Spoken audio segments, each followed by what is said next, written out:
Hey, what's up, everybody? Welcome to No Breakaways, your source for all the Zwift racing tips and tricks. I'm your host, Rick, here to take you through week number 4 of season 3 of the ZRL. We're doing a TTT on the Greatest London Flat course.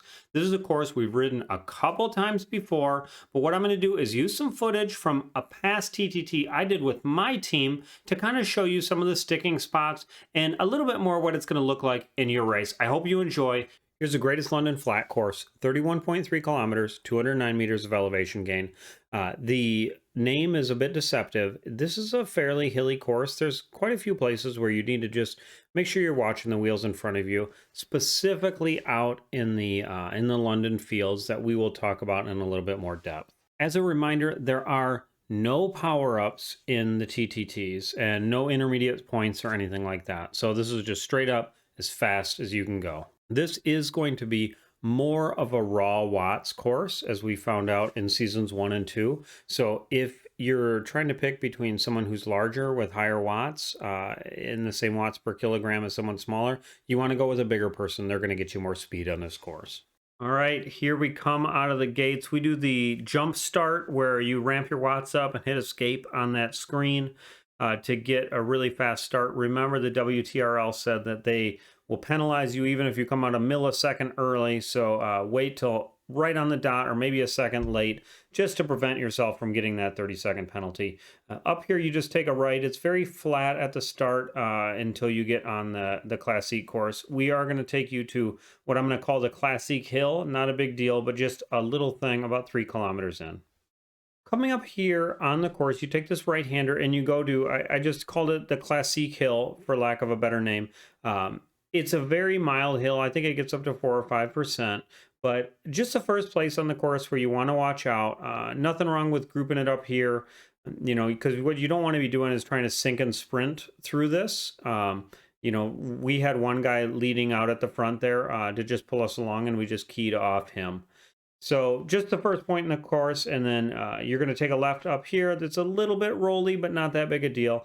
We're going to jump all the way through the rest of the Classique here until you get to the slight rollers out in the fields.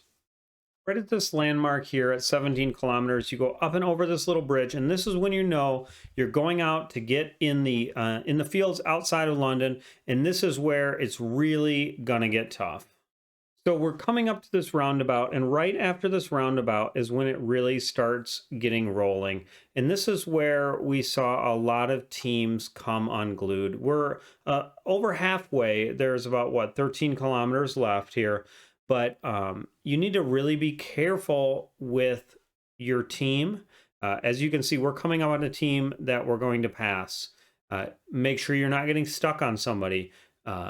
It's very, very rolly here. This is a deceptively difficult part of this course. I know that I personally really struggled with it, and you have to make sure there's constant communication on your team, that you're really watching out, and when you come through other groups, really push through them. What we do, we don't worry if somebody attaches onto the back of our group because there's nothing we can really do about that, but we make sure we try to get through them as quickly as possible. So you see it got up to about 7% grade. Make sure that your lightest guy or whoever's the strongest person on your team isn't pushing too many watts here and pulling away. You see my buddy Chris there. He got on the front. Chris is a lot stronger in terms of watts per kilo than the rest of us. And so sometimes we have to ask him to slow down a little bit on the hills so that he doesn't drop all of us. But this is the first part where you really need to be careful. So after you got done with those rollers, it is a pretty long section there, maybe 3.5, 4 kilometers of those rollers. This is the next tricky part, the elevator. In this place, don't even worry about your pace line, just blob up. But it's also a place you're going to have to push really hard. You see, we got up to some big numbers there on the side, and you see how myself and my teammate David, we got dropped a little bit from the pack. So we're telling our team right now, we're off. Just don't push too hard. And our DS is telling us telling other guys not to go too hard. That is a big place you can lose people, in a place where you need to be careful. And maybe that's a strategic place where you want to drop somebody, if somebody's not as strong on your team and it just doesn't make sense to keep them on, that might be a place where you can make up a second or two, and you just got to leave somebody behind. All right, here we go. I'm in my rear-facing view. I'm leading our team right now. Going through the start banner. From here, you got about 6.8 kilometers left to go. You see that we have a nice tight line. There's not a lot of tricks left in the course here. A couple little bumps, but nothing terrible. So, whoever's on your team here is probably going to make it to the finish.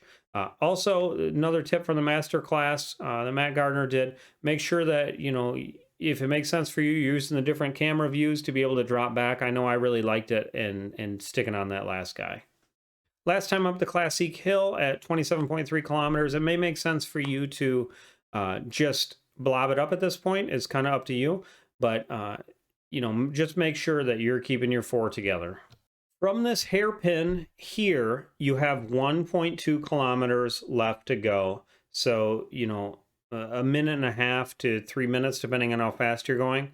So this is a point where you probably should start ramping it up.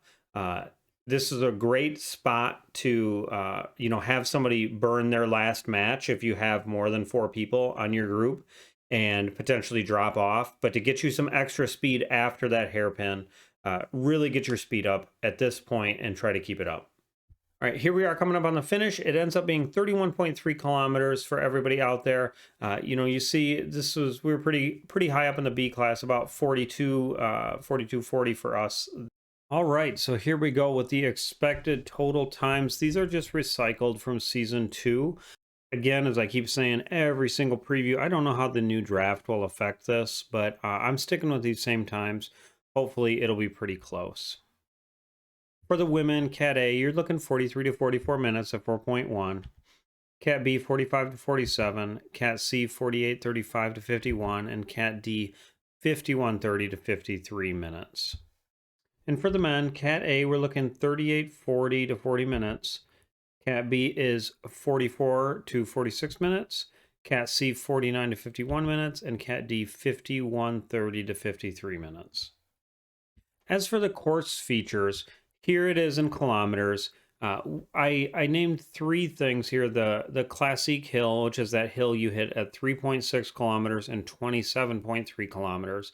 It's only 0.3 long, but it's just your first spot where you really need to watch out. And it's also a spot where you're going to be really tired where you need to watch out.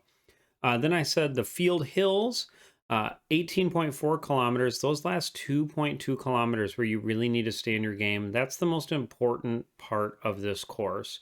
If you can hold your whole team together there and still keep your speed and watts high, you're really going to do well. And then, of course, the elevator at 22.6 kilometers. Really just a short little climb, but someplace where you can easily drop people if you don't watch out. And I also, thanks to Danielle for this, put the feature distances in miles for everyone. So I'm not going to read them out, but you can just take a look, and there are your miles. All right, a note on bike choice. Aero rules the day. If you have the S-Works Fench and a disc wheel, run that. If you don't have that, but you have the Tron bike, run the Tron bike.